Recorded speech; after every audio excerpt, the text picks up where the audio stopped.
Consider the Evora Sport 410 Lotus's equivalent of a Ferrari Speciale model or a Porsche 911 GT3, indeed. That's not our summation but that of Hethel, keen to assert just how focused this new Evora is.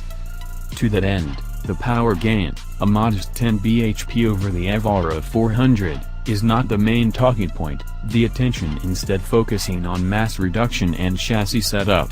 So the Sport 410 weighs a significant 70 kg less than the already light Evora 400, now just 1,280 kg dry, with a titanium exhaust able to shed another 10 kg for 5,500 pounds. Lotus claims a ready-to-go weight, all fluids and with a 90% fuel load, of 1,325 kg. That's not a great deal of mass for 410 bhp to move around, the 309 bhp per ton power-to-weight ratio enough for a 4.0 seconds sprint to 60 miles per hour and 190 miles per hour flat out. The weight saving has come through a myriad of fascinating measures, from the small, the door card panels are now 2 kg lighter each, to the more significant, the one-piece carbon fiber tailgate contributes 12 kg.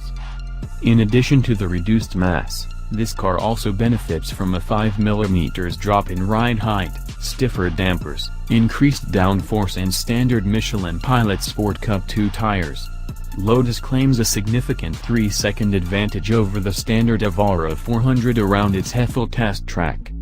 The Evora Sport 410 is everything driving enthusiasts love about Lotus: the poise, the involvement, the balance, made tangibly more thrilling, but without losing sight of the standard Evora charm. Below even 30 miles per hour, the Sport 410 is working its magic.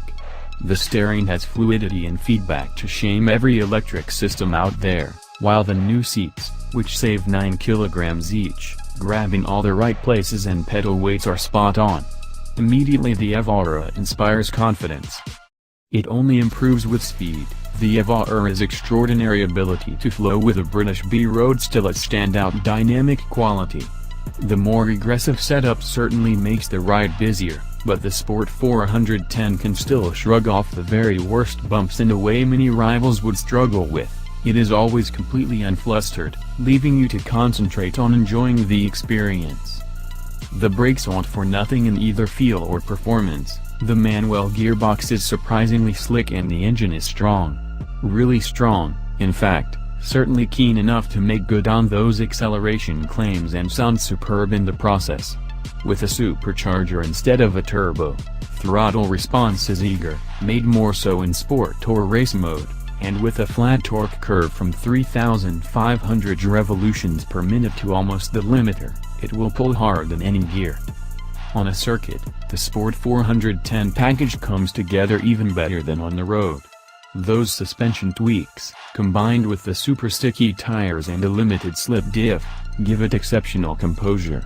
By adding carbon fiber further up the car, Lotus claims the center of gravity is lowered by 12 mm, and the Evora fairly slides through the faster corners at the Hethel test track. Grip and traction are huge, but so involving are the controls and so clear the message is fed back through the controls that it's never aloof. The very opposite, in fact. As a road-going track day car, this has to rank with the best. Other observations? This Evora feels like a better built product than even recent Lotuses, which is encouraging.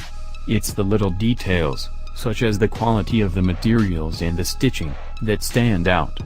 Be absolutely sure on your spec, though, neither an infotainment system nor air conditioning is standard.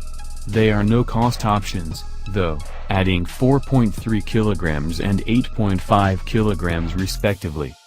If you value driving above all else and are fed up with how some manufacturers sell their track-focused models, the Sport 410 is a glorious car, melding fantastic outright speed with dynamic nuance and reward.